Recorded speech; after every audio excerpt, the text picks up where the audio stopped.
मोदीच्या प्रत्येक धोरणाची आणि त्यानं बदमाशपणा केलेल्या कायद्याची पोलखोल मी माझ्या युट्यूबच्या माध्यमातून करतो। पण जर मी उभं राहिलो असतो, अपक्ष उभं राहिलो असतो, तर मी काँग्रेसची शीट पाडली असती, मला काँग्रेसचं मतदान भेटलं असतं, राष्ट्रवादीचं मतदान मला भेटलं असतं आणि 3-3.5 लाख मताले मरणं नव्हतं मला।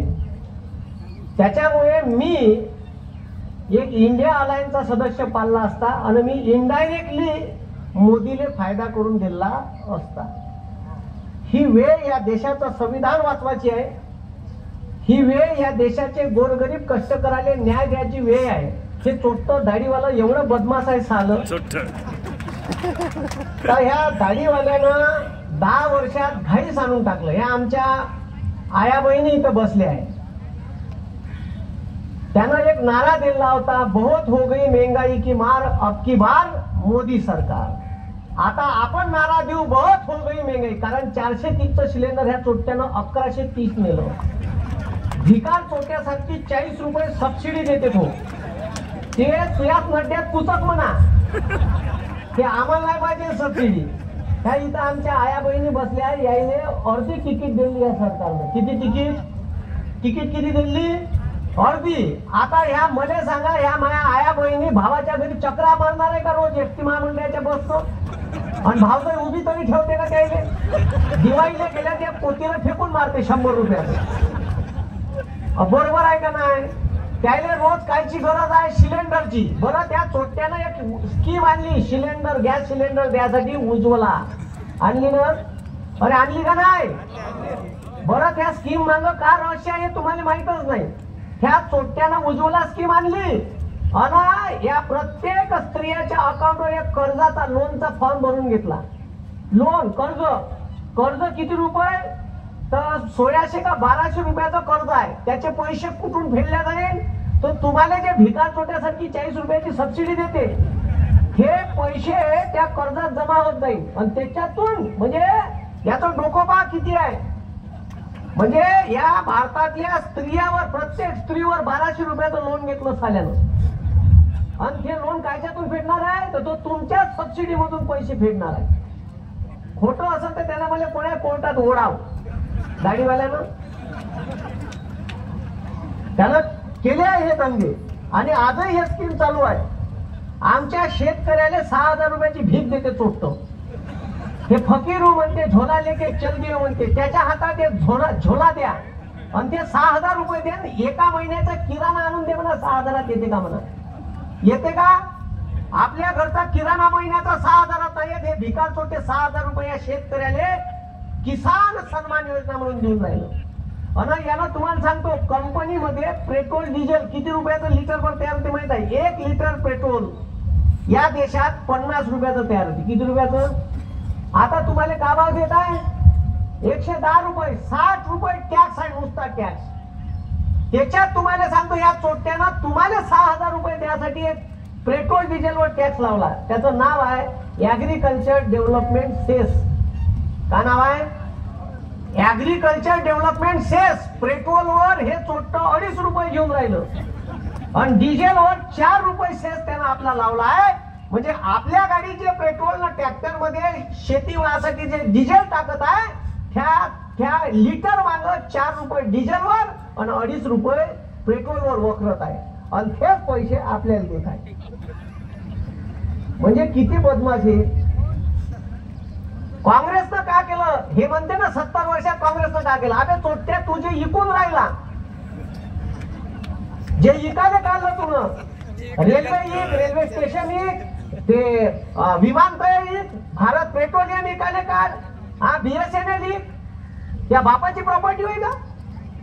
अरे या देशातल्या गोरगरीब कष्टाच्या टॅक्सच्या पैशामध्ये इथं जेवढे लोक उभे आहे, हे प्रत्येक लोक इथं टॅक्स भरत आहे। तुम्ही माचीची डबी जरी घेतली ना, तर त्याच्यात लिहून आहे किंमत 1 रुपया, कंसात लिहून आहे इन्क्लुडिंग ऑल टॅक्सेस। या देशातला प्रत्येक माणूस टॅक्स पेयर आहे।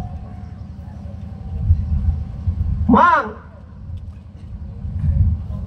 त्यानं काँग्रेसनं का केलं म्हणते? आता तुम्ही इथून आंदोलन काढलं होतं मुंबईले, मी ते आंदोलन पाहिलं. काही आजी आजोबा पैदल चालत होते, त्याच्या पायाला भोगले आले होते, असे फोड आले होते, फुटून गेले होते. ते कायच्यासाठी? काय काँग्रेसच्या काळात 2006 एक कायदा झाला, वन हक्क अधिनियम.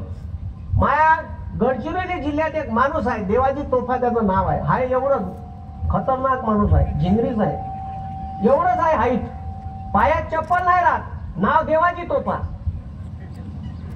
तो माणूस एवढा खतरनाक आहे.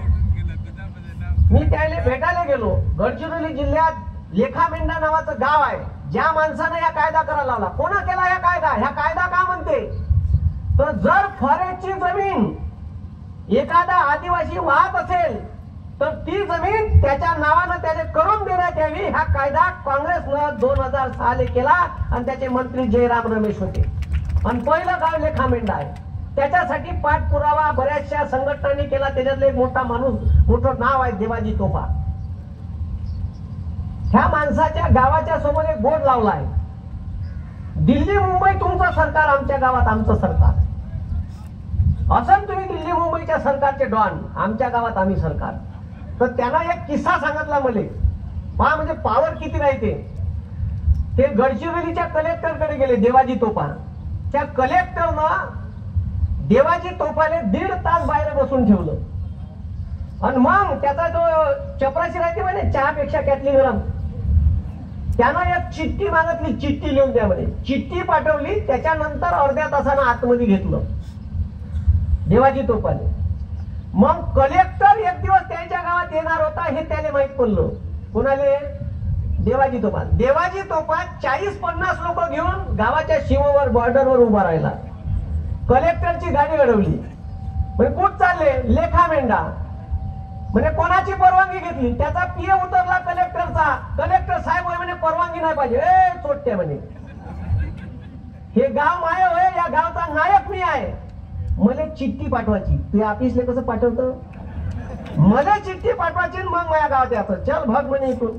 कलेक्टरले हाकलला होता आणि मग त्याने एक लेटर पाठवलं आणि मग त्यानं परवानगी दिली गावात याची. हे इतकं बदमाश आहे का यानं अदानीले कंपन्या विकल्या. आमच्या गडचिरोली जिल्ह्यात सुरजागड नावाचं गाव आहे, सुरजागड. सुरजागडच्या खाली लोखंडाच्या खाणी अदानीले दिल्या आणि बंद जंगल कापलं. या जंगल जमीनवर तुमचा अधिकार आहे. भारतीय राज्यघटनेच्या उद्देश पत्रिकेचं पहिलं वाक्य आहे, आम्ही भारताचे लोक साले हो, आम्ही मालक आहे, चोट्टे तुम्ही नौकर आहे. आम्ही मालक आहे ना, आम्ही भारताचे लोक, पहिलंच वाक्य आहे उद्देश पत्रिकेतलं. आणि हे आम्हाला ज्ञान पासते.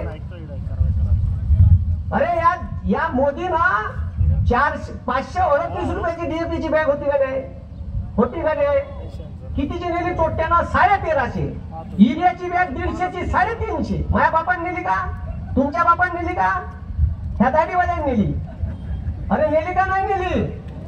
हा मग ह्यानं शेकून चांगलं गरम फडकं लावते तो.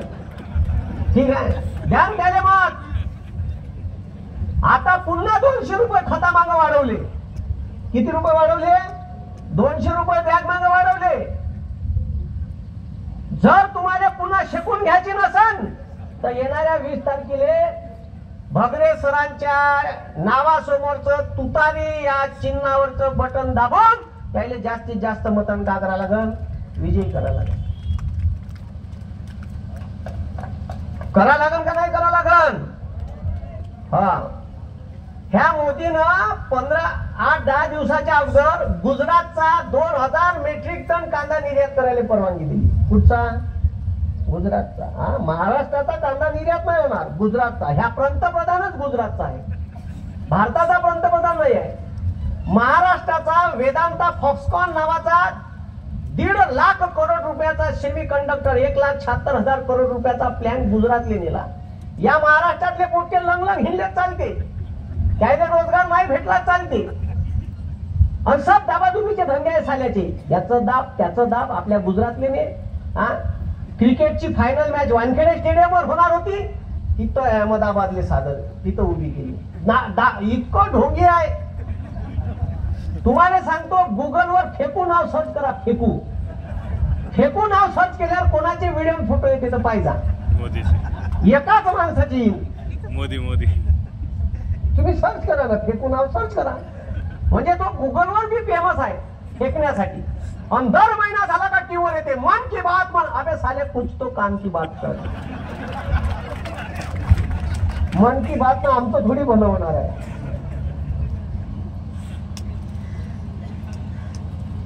एवढं लुटलं, एवढं प्रत्येक ठिकाणून लुटलं आहे तुम्हाला.